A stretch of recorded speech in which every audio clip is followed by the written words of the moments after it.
আসসালামু আলাইকুম বন্ধুরা, সবাই কেমন আছেন? আশা করি সবাই ভালো আছেন। আলহামদুলিল্লাহ আপনাদের দোয়ায় আমিও ভালো আছি। তো শীতের সকালবেলা রান্না করতে চলে আসলাম। তো আপনাদের সাথে শেয়ার করতেছি। তো আশা করি আপনারা সম্পূর্ণ ভিডিওটি দেখবেন। আপনাদের ভালো লাগলে অবশ্যই একটি লাইক করে আমার পাশেই থাকবেন আর সুন্দর একটি কমেন্ট করবেন, যেটা দেখে আমি উৎসাহিত হব এবং ভিডিও করার আগ্রহ জাগবে।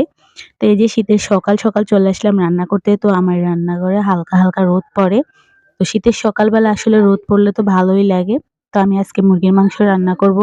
তো মাংসটা ভেজে নিয়েছি। এখানে আলুটাও ভেজে নিচ্ছি।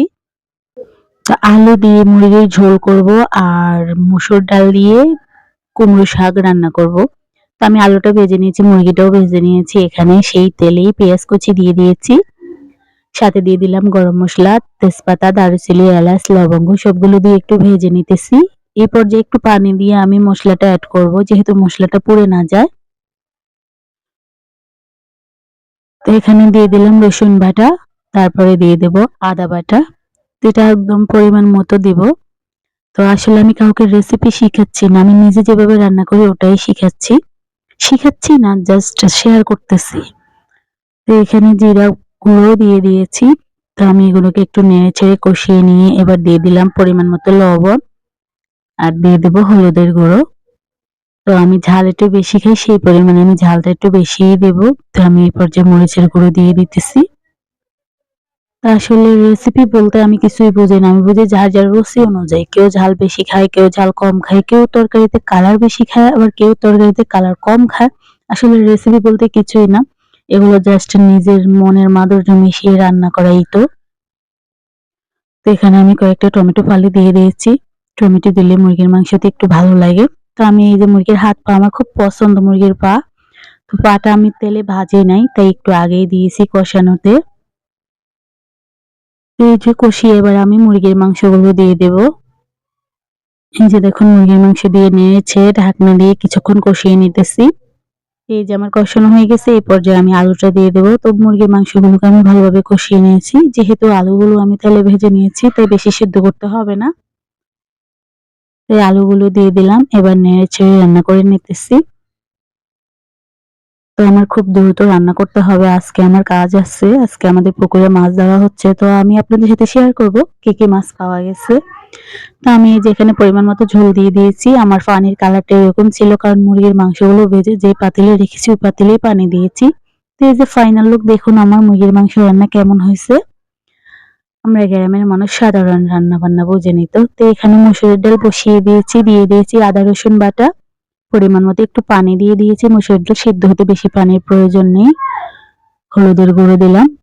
এবার দিয়ে দেবো মরিচের গুঁড়ো। তো এইভাবে আসলে কুমড়ো শাক অনেক ভালো লাগে যদি ডাল দিয়ে রান্না করা হয় একটু বাগার দিয়ে। তো এই যে পরিমাণ মতো লবণও দিয়ে দিলাম। তো আমি ডালটাকে একটু হালকা সিদ্ধ হয়ে আসলে তারপরে কুমড়ো শাক দিয়ে দেব। তো এই যে দেখুন আমার ডালটা একদম সিদ্ধ হয়ে আসছে। এই পর্যায়ে আমি শাকগুলো দিয়ে দেব। কি সুন্দর তাই না? তরতাজা শাক। আসলে বাজারে না, এগুলো আমাদের নিজের ক্ষেতের। তো আমি ক্ষেতটাও আপনাদের সাথে শেয়ার করব একসময়। তো আমাদের ক্ষেত থেকে এই সুন্দর তরতাজা শাকগুলো আনা হয়েছে। তো গ্রামে মানুষ তাজা সবকিছু খেতে পারে, এটাই গ্রামের সুবিধা।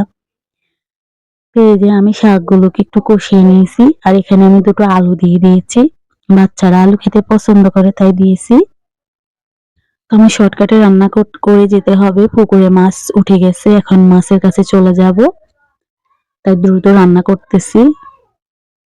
তো আজকে আমি এক চুলায় রান্না করার কারণে একটু লেট হয়ে গেছে। ২ চুলায় রান্না বসাই নাই। আসলে মাছ এত তাড়াতাড়ি ধরা হবে তাই বুঝতে পারি নাই, না হয় ২ চুলায় রান্না বসিয়ে দিতাম। তো এই যে এখানে টমেটো দিয়ে দিয়েছি, শাকের সাথে টমেটো দিলে আমার খুব ভালো লাগে তাই দিলাম। তো এই যে শর্টকাট করে রান্না শেষ করে চলে আসলাম। এই যে দেখুন মাশাআল্লাহ আমাদের পুকুর থেকে কি সুন্দর মাছ পাওয়া গেছে। দেখুন অনেক সুন্দর অনেকগুলা মাছ পাওয়া গেছে অনেক। এই যে দেখুন ক্যারেটে মাছ, বোলে মাছ, ছোট মাছ, বড় মাছ অনেক মাছ পাওয়া গেছে। আরো মাছ আনতেছে।